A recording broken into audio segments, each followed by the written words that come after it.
Chapter 12 is going to focus predominantly on skeletal muscles.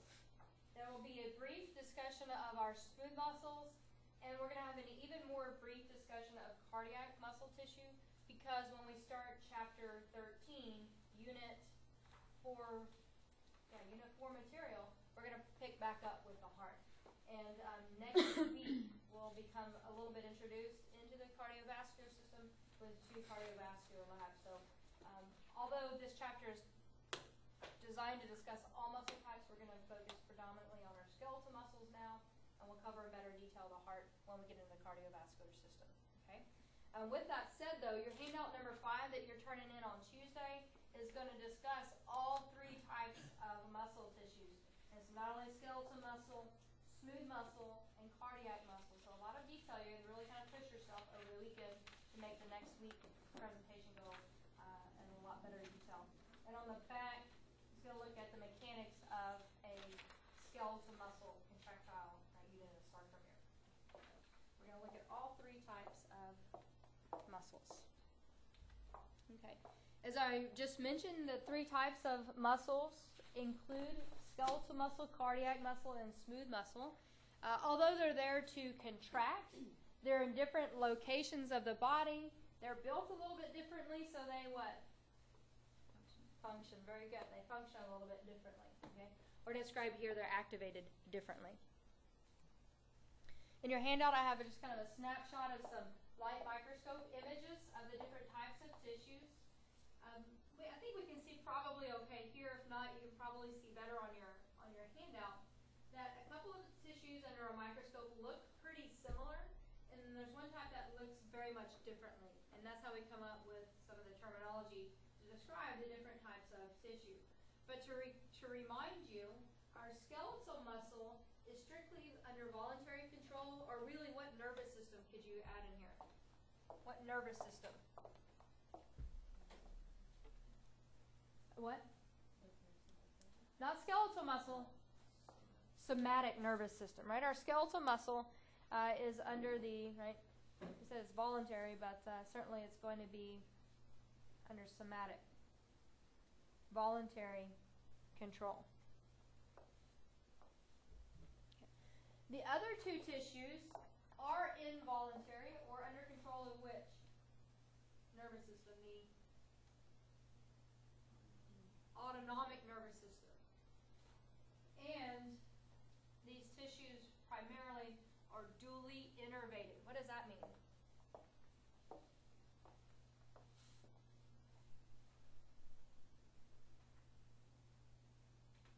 Next to the last question on your exam that you had.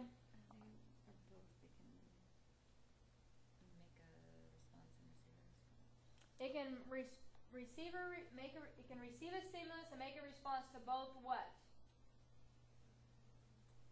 Both subdivisions of the autonomic nervous system, which is the what? Sympathetic and parasympathetic. Okay? So in other words, we could speed up heart muscle, or we could slow it down. Or we could speed up and increase contractility of smooth muscle, or slow it down. These tissues are dually innervated by the autonomic nervous system, or I could have just said they're involuntary.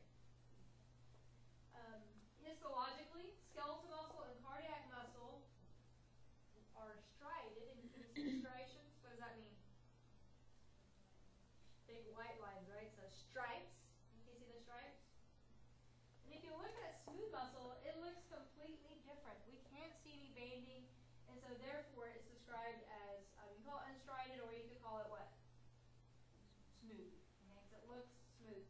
It still has the ability to contract, which is with these striations we can see in the skeletal muscle, that's the contractile bit, but they're just arranged differently. They function a little bit differently, but they're still there. Smooth muscles are muscles, they can contract. Okay. All right. Summarized for you on page 1 of your chapter 12 handout, summarizes the primary location, appearance, or primary functions of these different tissues. We're probably most familiar with the skeletal muscle. It's those muscles that attach predominantly to our bones.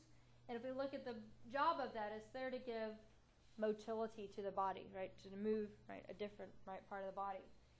As well as, though, look at a cool byproduct of the skeletal muscle. It is also important for what?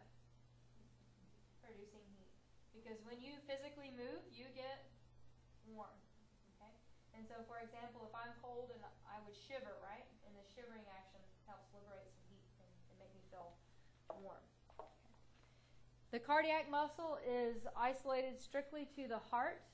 Okay? So it makes up, I've described here walls, that's kind of a generic word.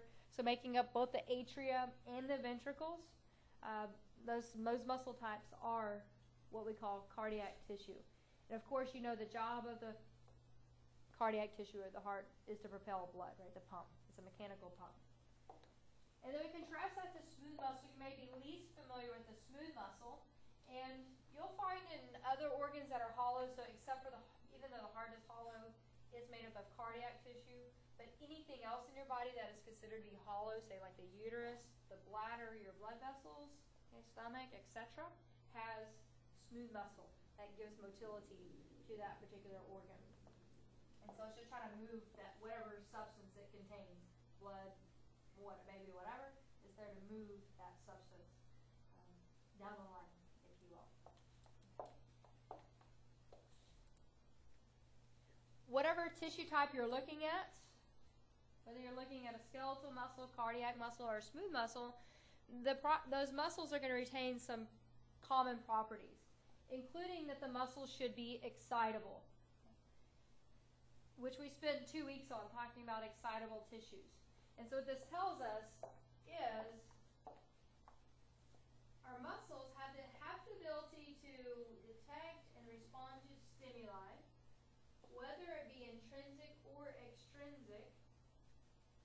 But our muscles are going to work a whole heck of a lot like our nerves. They're excitable because they can generate what? Action potentials. So why don't you just add that in there? They're excitable and they can generate action potentials whenever they receive a stimulus, whether it be an internal change or an external, like the autonomic nervous system, somatic nervous system controlling it. So our skeletal muscles, our cardiac muscle, and our smooth muscle, they're excitable. They can generate action potentials and respond to stimulus. Point number 2, probably the most obvious, is that these tissues have the ability to contract. And so what that means is they shorten, but not only is it just the shortening, it's the last word that I have described there. They generate what?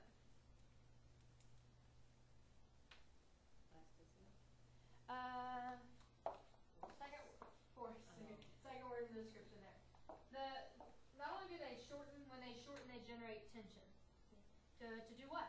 We're trying to, the point of the muscle is to move something. In order to move something, you've got to give force to the system. Okay? So they don't just shorten, they generate tension. Right? Or we're describing shorten forcibly. When a muscle shortens, though, so everybody fire your guns. Right? Show me your guns. Okay? Okay. Are you going to stay like this forever now? No. You're like, thank goodness. Because your muscles can also relax and extend back out. So let your guns relax. Okay? So let them go ahead. Let them hang. Down. Right? Just by your side. Okay? Your skeletal muscles, they can stretch. And try to pick up your heavy bag down there. Okay? You can even stretch them out even more, right? Okay. Are they going to stay like that forever? No. Because our muscles also are very elastic. And they can recoil. You can put your arm back on your table and then resume what's considered to be the resting link to them. So all muscles have that property, not just your skeletal muscles are excitable, can contract or stretch out and recoil. Heart does that. Think about how much a heart, it receives, we'll call a stroke volume, stretches, and then it squishes, and then it stretches, and it squishes. It's always just changing all the time. And your smooth muscle too. Think about your stomach after a big meal. It can stretch out, but it can still later turn on the food which you ate. So these properties are common to all muscle types, not just your skeletal muscle. Okay. We're going to focus on skeletal muscle through today, and we'll pick up on it we'll definitely pick up on it on Monday. And hopefully after homework 5 and the handout 5, you'll be really familiar. The lecture good time for you to ask questions about how the muscle functions. We already identified the skeletal muscle there is to physically associate with the skeletal system. We identified that it is, under a microscope, considered to be striated, and it's under control of the somatic nervous system. Here's the deal with skeletal muscle. It can contract really quickly, really fast. So if you think about, I know we're not able to do that peripheral nervous system lab where we did the patellar tendon reflex, what you've had, right? Say, you've done maybe that patellar tendon reflex. You notice as soon as you get tapped with the reflex hammer, the leg responds really quickly. So skeletal muscles can respond very quickly. The catch is, though, the skeletal muscles, they require so much energy, they tire out really quickly. So even if I had you guys do that silly, like, show me your guns again, and I had you, like, just try to generate as much force as you could, how long do you think you could hold that? An hour? How long? Not too long, right? So like maybe 1 minute, 2 minutes, maybe 3 minutes if you exercise, something like that. So our skeletal muscles are terribly strong, but the offset is they can't do the workload for very long. And so we'll identify next week how our skeletal muscles overcome that quick tiring ability. And so as we identified, it does give overall body mobility, and a term to describe it is adaptable, and what that means is a muscle can generate a range of tension or a range of force to move a range of different weighted objects. Right? So I could use my leg muscles to just move me, or I could use my leg muscles to carry my backpack with my physiology, my physics book, and my calculus book, right? And I would have to generate much more tension, right? And so we have the ability, there's a wide range of tension which a muscle could generate, or we could say it's adaptable to the stimulus. Just an air of caution, don't forget, what controls the skeletal muscle? The somatic nervous system, which comes from which part of the brain? What part of the brain controls the somatic nervous system? Chapter 9. And then lab. CNS lab, what we did. Good.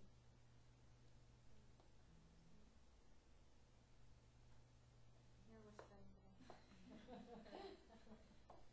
What part of the brain, you're hovering around it, what is that area? The frontal lobe. You remember our frontal lobe? So don't forget, if I want to move something, even just me just pacing across this room, it's just not as mindless as maybe you think it is. Okay? Your frontal lobe is actively planning a pathway, talking with the cerebellum. Action potential is traveling down your brainstem out through the spinal cord. Okay? So it's a very involved process just to physically move. And even if you just want to tap your finger on the desktop. Okay? Controlled by the somatic nervous system. From lab today or yesterday, part of the first question in your lab is identifying the primary anatomy of a skeletal muscle. And here's some big terminology caution that I want to give you, especially if you have not had anatomy yet. If you've had anatomy, you're going to go, oh, that's what that was. Okay? There's a huge difference between a muscle organ and a muscle what? Tissue and even a what? Fiber or muscle cell. Okay? In physiology, we're going to talk about individual muscle cells, and we can still call it a muscle. But in anatomy, you're probably talking more about the what? The whole organ, which is comprised not of just skeletal muscle tissue, but also our somatic nerves, our sensory afferent nerves, our blood vessels, right? It's a big mixture, connective tissue as well. And so the big thing where I'm giving you caution, there's a fundamental difference between an entire organ and an individual cell, which we're going to study. But either way, you call it a muscle. So I'm going to caution you using the word organ as a suffix or cell as a suffix. Okay? And so the entire organ itself has not just tissue, muscle tissue, but blood vessels, nerves, sensory and motor nerves, a lot of connective tissue in there as well. You have a similar figure 12.1 that you can make reference to in your textbook. Okay. The next image should look really, really familiar from what?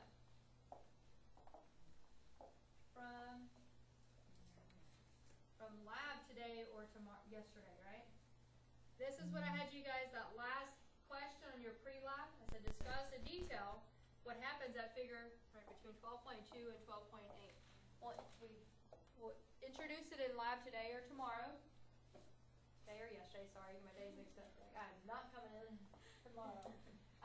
But we'll review it in class as well. I'm going to repeat it because it's darn important. But those videos that you guys have on homework 5, we'll go through this. Okay. And so if we look at a skeletal muscle cell, it's really uniquely built. But don't forget it's a cell. So it has a membrane, it has a nucleus, it has mitochondria, smooth ER, rough ER, blah, blah, blah, right? It's got those things. But it's built differently because it functions differently. Okay. The few noticeable things that are different about a skeletal muscle are these things. What is this thing that I'm pointing at? You can call it a filament. You can call it myofibril. Okay, but it is a filament. It's just a big protein, giant structure. Okay, so that'd be an example of an intracellular protein made by pre-cytoplasmic ribosome. Okay? And so we'll look at the mechanics of that. Handout 5 will get you into there looking at the structure. Notably, as well, the smooth ER is crazy big inside of the skeletal muscle, in that we'll call it the sarcoplasmic reticulum. And from your pre-lab, what is the job of the sarcoplasmic reticulum?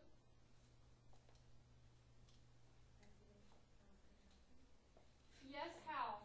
Yes, but how? That's the teleological way. What's the mechanistic way? What is it about the sarcoplasmic reticulum that leads to its activation of contraction? It stores and releases calcium. So we'll address the sarcoplasmic reticulum coming up. And also what is unique to our skeletal muscles is these big, what's colored here green, obviously would be green in your body, but they're called transverse or T-tubules. The transverse tubules are basically what? What are the transverse tubules?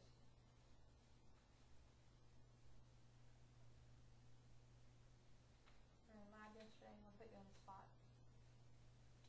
What are the T-tubules? They're just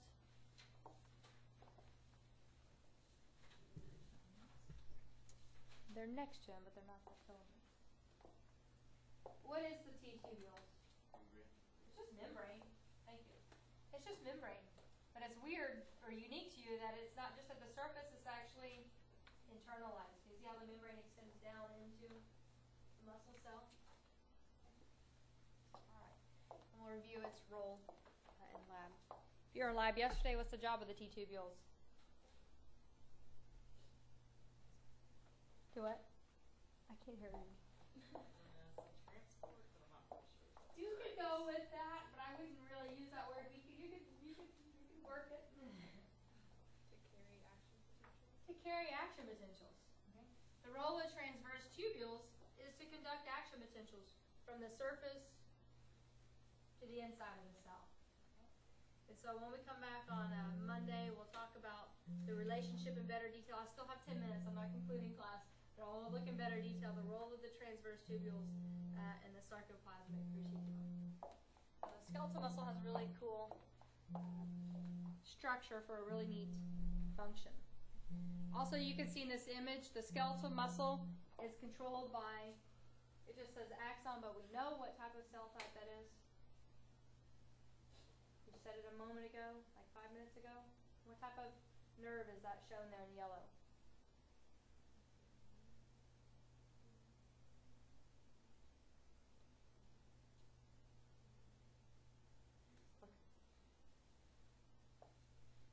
Somebody with confidence make you feel proud today.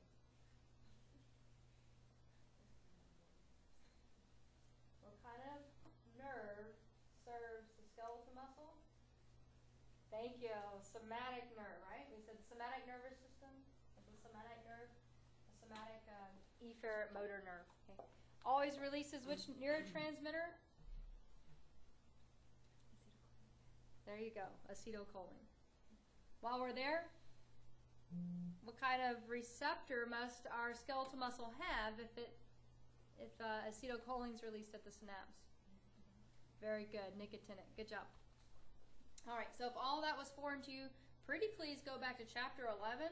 I wasn't kidding last week when I said we're going to use this stuff all semester. So review that at least that figure at the end of chapter 11 where it's summarized, because you've got to have a good grasp of that to really fully understand the rest of the effector organs of the semester. Okay. As well, I identified the terminology difference. There's a difference between a muscle organ or a muscle cell.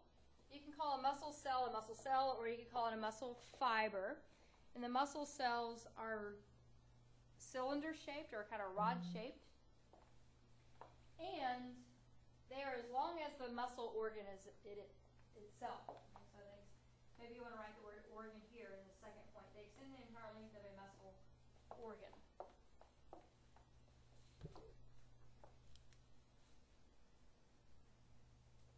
Okay. The structures that provide contraction that are packed inside of each skeletal muscle cell are called myofibrils.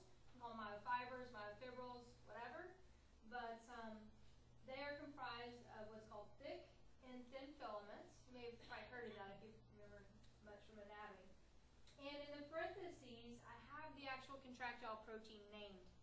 What we'll learn in your handout and looking ahead next week is that it's not just these proteins that make up the thin and thick filament, but the actual contractile protein of the thick filament is a protein called myosin, and the contractile protein of the thin filament is called actin. And that word might be familiar to you if you remember we talked about microfilaments. Remember way back in chapter 3 or 4, we talked about part of the cytoskeleton. Actin's an example. Okay. So our thick filament contractile protein is myosin, and our thin filament contractile protein is called actin, which you'll become familiar with completing handout 5. The way that these thin and thick filaments are arranged are in these things called sarcomeres. Again, you'll become familiar with on the back page of handout number 5.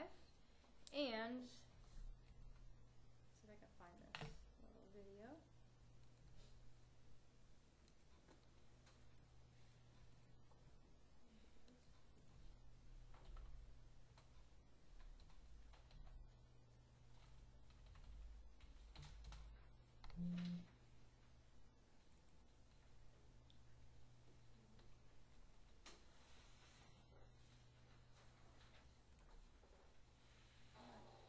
This little animation is kind of brief, but it does a decent job at illustrating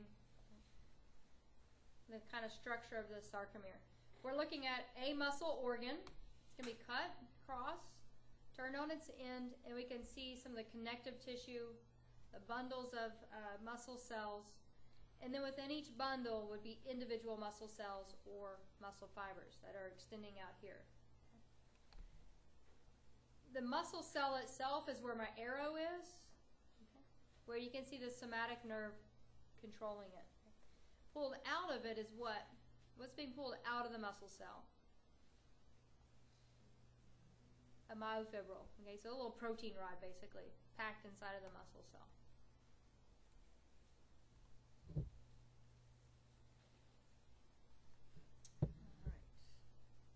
So again, this image is just illustrating that our somatic nerve in yellow does synapse with individual muscle cells.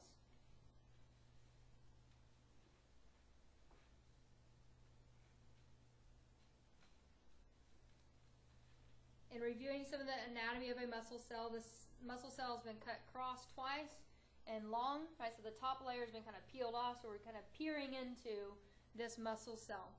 One thing that you may notice, if you look closely, not just one, but multiple nuclei are found in different skeletal muscles. We'll address that in better detail on Monday. We can also see 3 different myofibrils The sarcoplasmic reticulum is shown in the yellow structure. The orange structures are representing mitochondria. Mitochondria are in high abundance in the skeletal muscles because our muscles need a whole heck of a lot of what? ATP to power them. Okay. And what's not shown well are the transverse tubule, but you can kind of imply where they're located. You see this little raised area is where the transverse tubules are. And if we look at a myofibril, we can see one little sarcomere where my arrow is adjacent to another.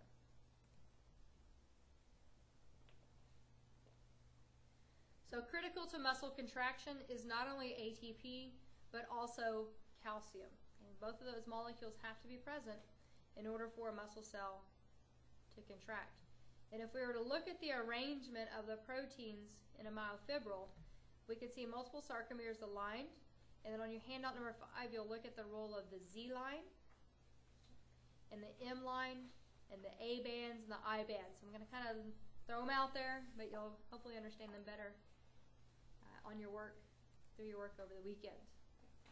If we were to isolate and kind of simplify a given sarcomere, the thick filaments are shown in the red-orange structure. You'll notice that they have these things called heads, and little globular heads projecting off. The thin filaments are the purple globs, and you notice how the thick and the thin filaments will actually touch one another. So there's going to be a physical touching between our thin and thick filament contractile proteins. I want you to watch those thick filament heads. Okay, what happens to them when calcium allows these two to touch? You see what happened to the little? You see what happened to the little myosin head? What's it doing? It's kind of flicking. Can you see that? All right, so I'm going to leave you hanging a little bit. With this over the weekend, we'll conclude our discussion here. If you're in lab will start at 11. Otherwise, homework due on Sunday. We'll see you in class